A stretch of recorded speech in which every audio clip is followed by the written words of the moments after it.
Alright, welcome back to another review. Today we're going to do Chrono Cross, the Radical Dreamers edition. We're going to do this a bit of a different way. I usually try to write out my reviews and what I want to say, but this is a bit of a smaller release, and also just want to try to mix things up a bit, so I'm just going to use my stream layout and talk about the game. But with that said, here are my thoughts on Chrono Cross, the Radical Dreamers Edition. So 20-something years ago, Chrono Cross was a game I was really excited to play, especially as a kid who had their formative gaming years made on the PlayStation 1, especially with RPGs, especially Squaresoft RPGs. And as someone who missed Chrono Trigger because I was a little too young for that, and I didn't have an SNES, Chrono Cross was like a really big deal at the time of PlayStation 1 RPGs. It was considered to be one of the biggest releases coming down the line. So I was really excited to play it as a kid, and I ended up really loving it. I know a lot of people say it's not as good as Trigger, or whatever their opinions are of this game, and there are many of them, and I think some of them are pretty valid after playing Trigger like 5 years ago for the first time, and I really loved it. But Chrono Cross itself has a really special place in my heart. I absolutely love this game. I think it's great. I love the island vibes. I love the 40 some odd characters there are to put in your party. I love the world, and I like a lot of the story themes. I think that's where I want to start with the review proper is yeah, the story here is really interesting because I don't think I remembered quite as much of the story as I thought I did. Like, my memories of this game as a kid were just pretty blank. I only remembered only so much of this game.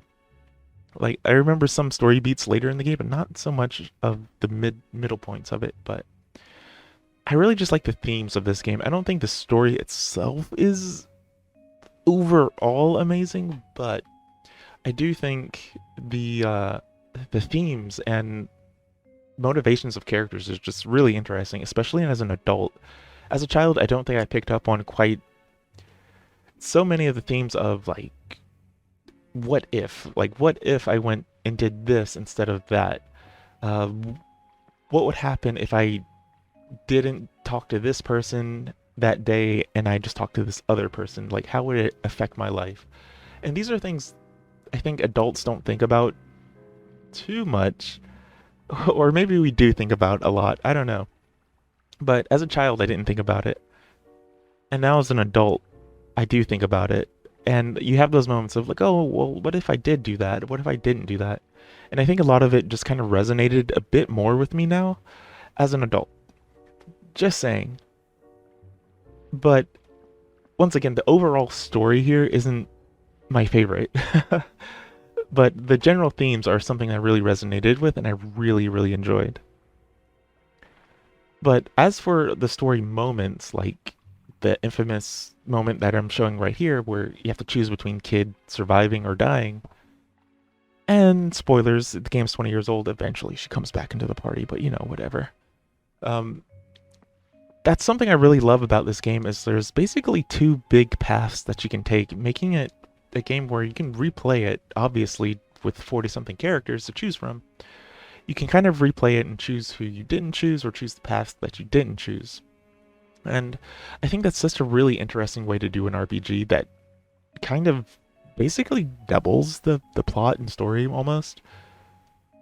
Of course, all roads lead back into the main line of things, but there are some pretty interesting divergences that come about with the choices that you make, and both in how you do things, or like some of the monsters that you fight, or some of the people you recruit. It all weaves a really interesting game. But yeah, like I said, it's still not my favorite story, but it does have some interesting moments and options that you can choose from. I think it doesn't really come at the cost of the game, but I know some people feel like it does. Personally, I think it makes the game more unique and more interesting that it has basically two separate directions that it takes before it kind of converges back into itself. Not to mention multiple endings. But yeah, other than that, that's just the story. Another interesting thing about this release is that it comes with Radical Dreamers, like it says in the title. For those who don't know, Radical Dreamers was a game that was released after Trigger but before Cross. It's a visual novel, basically. It's just basically a kind of an in-between, but also a precursor telling of Chrono Cross, apparently. I've never actually played this game, so it is a really nice thing to have it included, and it was never officially translated into English either, but I think it's a nice package to throw in because I know it's something people have always wanted.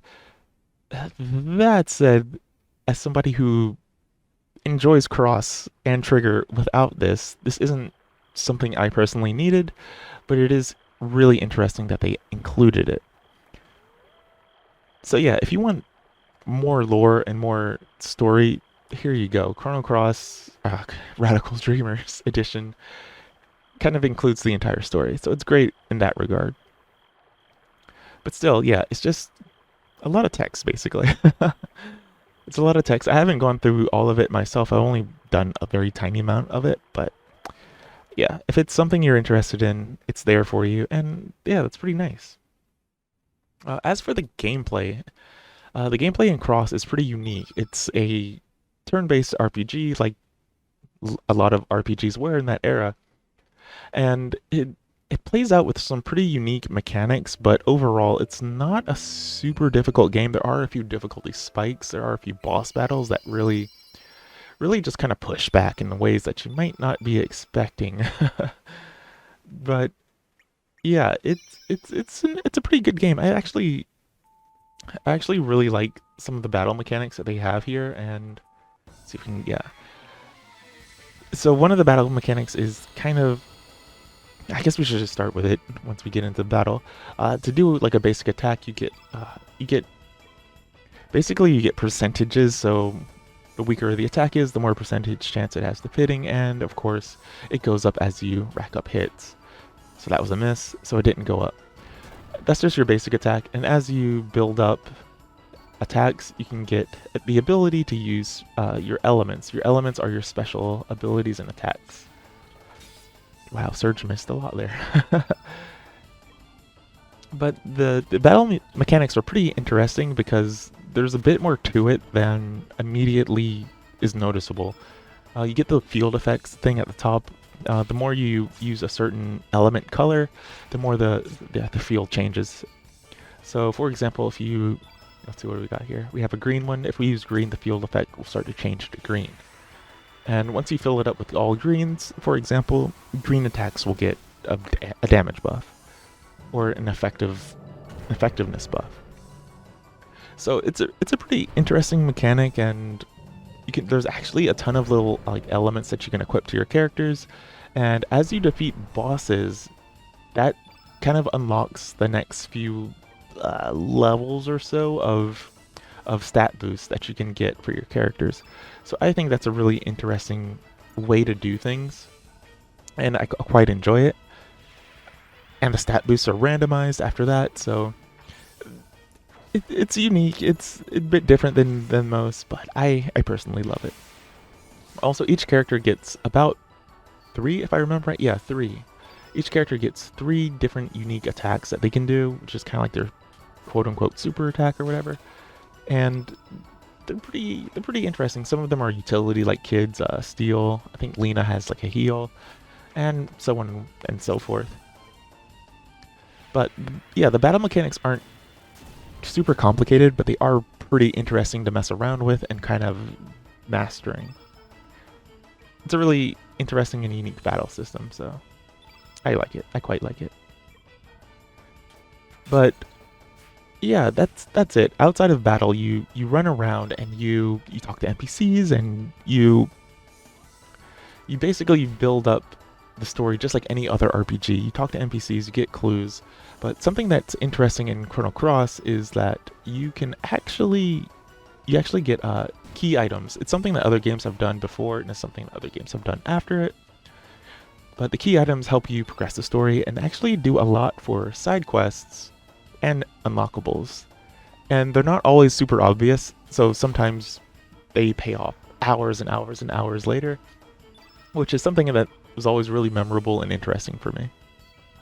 Another feature I should talk about in the battle before I forget is that just like the other Square Enix re-release remasters, I'm going to put a big quote around remaster because I'm going to talk about that in a second.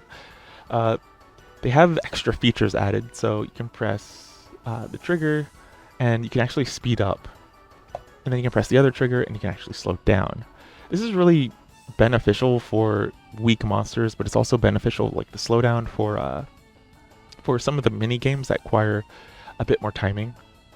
And then there are one thing I want to talk about. I should just mention it now before I forget. The speed up is actually an item that you unlock in the original game. It's just unlocked automatically. They didn't actually make a new like fast forward mode, which is really interesting. And once again, I'll get into that a bit more later. I just wanted to mention it now. But other than that, they have the usual gamut of extra features. For example, you press the left stick in, and it basically turns off battle encounters. So enemies can't attack you. You just it won't engage in a battle if you run into them because enemies are on the field. If you press the right stick, it makes your characters immortal, but it doesn't increase their damage, which is really interesting to me. So it makes it so enemies will always miss, and yeah, that's about it. Your characters can't die in battle. So that's pretty interesting. And once again, it's good if you want to just kind of run through the game and just see the story, or, just kind of want to get through encounters. And then if you press both in, you get automatic battle. Auto battle is limited, but welcome. It's literally just auto attack, so it could be better. Yeah, it could be better, but yeah, it's fine. It's fine. And of course, you can use multiples of them all at once. This isn't a good enemy to show off battles, but we know whatever. But yeah, that's about it for the main game. I think because this game is 20 years old, if you know about it, you know about it. If you don't, you don't. I think if you've never played Chrono Cross, it's a really decent package. It's 2 games. It's a really good RPG, personally, I think. It has slamming music. The island vibe and colorful nature of it is like one of my favorites, honestly. I personally love it. Where is this one? Yeah, I guess it's this one. But yeah, other than that, I'm sure you might have noticed that because I just noticed it too. This game isn't perfect. Like, if you notice when I loaded the save just now, I'm in the Hydra Swamp for this save. And the save said I was in Guildlove, the town. And I'm not. So I don't know why it said that. Whatever, it's fine. That's like a really small thing. But one of the major issues with this remaster is kind of twofold. So what Square Enix does with these remasters, what they've been doing is using an AI upscaler apparently for the backgrounds. These are static backgrounds, so the AI needs to be I've heard it needs to be trained or tuned for each background, or else it just kind of ruins the image that it's trying to be.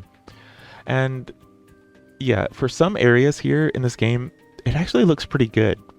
But in some of the more busy areas, like the starting town, that are Surge's hometown, it's actually really muddy and blurry. But like the Hydra Swamp, I think looks pretty decent. But I think it's because the Hydra Swamp has lots of contrasting colors. Like it has the blue-green, and it's contrasted by like the yellow and orange, like mushrooms and whatever. So that's nice for certain areas. In other areas, it's really muddy and doesn't look great. The other issue with the game is the frame rate. This game's frame rate is all over the place, and it was kind of all over the place in the PS1 version, but especially here, it's all over the place. Like you can see, just like with two enemies on the screen, it just kind of tanked a little bit, and it does it even more so when you get into battle. And I watched a Digital Foundry video, and surprisingly, the PS1 version actually runs a bit more stable than this. And this is on the Switch, and it's also on the PS4 and PC, and I guess PS5, obviously. But just to see the... just to see, like, the game actually doesn't run any better, and in some instances it runs worse